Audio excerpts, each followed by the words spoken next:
10th standard max chapter 2 numbers and sequence example 2.45. The present value of a machine is rupees 40,000 and its value depreciates each year by 10%. Find the estimated value of the machine in the 6th year. So இது ஒரு மிஷினோட present value இப்போதைய rate என்னன்னா 40,000. அதுக்கப்புறம் அந்த மிஷினோட rate வந்து year by year வந்து டிக்ரீஸ் ஆகிட்டே இருக்கும். அதாவது வருஷத்துக்கு ஒரு வாட்டி எவ்வளோனா 10% வந்து டிக்ரீஸ் ஆகிட்டே இருக்கும். ஓகேவா? ஸோ இதில் வச்சு என்ன கண்டுபிடிக்கணும்னா 6th year அப்போ, அதாவது 6th year அப்போ இந்த மிஷினோட ரேட் என்ன அப்படின்ற மாதிரி நம்ம கண்டுபிடிக்கணும். ஓகேவா? ஸோ அப்போ T6 தான் நம்ம ஃபைண்ட் அவுட் பண்ணணும். ஜிபி அப்படின்றதுனால T6 = A × R⁻n−1 ஃபார்ம் தான் இல்லையா? ஸோ இனிஷியல் வேல்யூ பார்த்தீங்கன்னா இப்போ 40,000, அதாவது present value 40,000. So initial value வந்து 40,000. ஸோ அப்போ நம்ம ஏன்னு எடுத்துக்கணும்.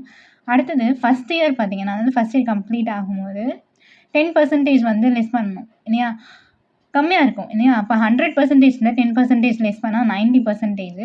அதுதான் 90/100ன்னு எழுதணும். ஓகேவா? Initial amount into 90/100. ஏன்னா அந்த அமௌண்ட்டில் இருந்து 10% லெஸ் பண்ணால் 90% இல்லையா? ஸோ இப்போ இதை சால்வ் பண்ணலாமா?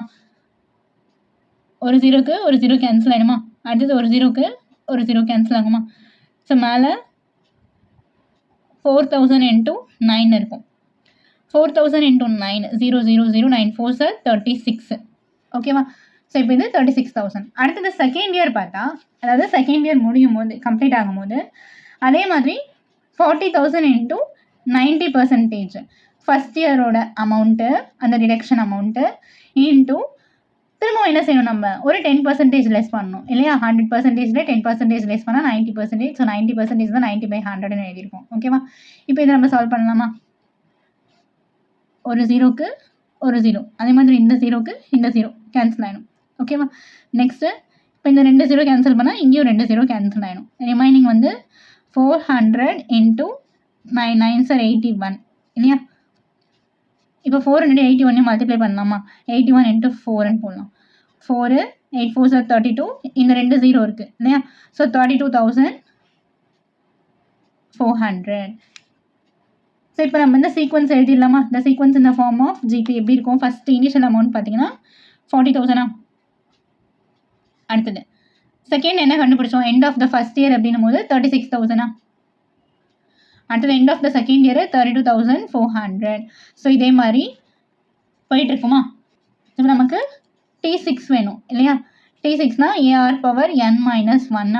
That is AR⁻n 6 -1 A × R⁻n−1, அதாவது 6 - 1 5. ஓகே, இப்போ இந்த T6 ஃபார்மில் A வேல்யூவும் R வேல்யூவும் கண்டுபிடிக்கலாமா? ஸோ இப்போ இதில் ஏன்றது 40,000 இனிஷியல் அமௌண்ட் இல்லையா? ஆர்னா T2/T1 T2/T1.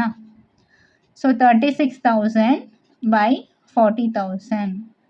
அப்புறம் இதை எந்த டேபிளில் டிவைட் பண்ணலாம்? 2 டேபிளில் பண்ணலாம். 2 1s are 2, balance 1 2 8 16, 2 2s are 4 0, 2 9s are 18, 2 10s are 20. So R is equal to 9/10. So A தெரியும், அதுக்கப்புறம் R தெரியுமா? இப்போது இதில் சப்ஸ்டிட் பண்ணலாமா? T6ல் அந்த ஃபார்முலா சப்ஸ்டிட் பண்ணலாமா? AR⁻5. ஸோ ஏனா 40,000 × R வந்து 9/10 the whole power 5. அப்போனா 9/10 5 டைம்ஸ் எழுதணும். சரிங்களா? இப்போ இதில் 4 0 கேன்சல் பண்ணலாமா? ஸோ 1 2 3 4 0 கேன்சல் ஆகிடுச்சு. மேலே நியூமரேட்டரில் 4 இருக்கும், இன்ட்டு 9 × 9 × 9 × 9 × 9 இருக்கும். டினாமினேட்டரில் ஒரே ஒரு 10 மட்டும் இருக்குமா? 2 டேபிளில் கேன்சல் பண்ணால் 2 5 10, 2 2s are 4. Next 9 2s are 18, × 9 9s are 81, × 9 9s are 81/5. இப்போது 81 × 81 மல்டிப்ளை பண்ணலாமா? 18 × 81 × 81 மல்டிப்ளை பண்ணால் 6,561/5. இப்போது 6561 இருக்கா? இதை 18ஓட மல்டிப்ளை பண்ணணும். ஓகேவா? மல்டிப்ளை பண்ணால் 118098 / 5. இப்போ இதை 5 டேபிளால் டிவைட் பண்ணலாமா? 118098. ஸோ 5 டேபிளில் 2 டிஜிட்டா? 5 2s are 10, balance 1 8. 5 3s are 15, balance 3. இந்த 0வா? 5 6s are 30. இது 0 ஆகிடும். 9. 5 1s are 5. ஸோ 9 - 5 4. இந்த 8 அப்படியே வருமா? 5 9s are 45. Balance 3. So point வச்சு ஒரு 0வா? 5 6 30. So 23619.6. 23619.6. Therefore, the value of the machine in 6th year. So 6th year அப்போ ஏன்னா T6 இல்லையா 6th year அப்போ அந்த மிஷினோட ப்ரைஸ் வந்து rupees 23,619.6 rupees இருக்கும்.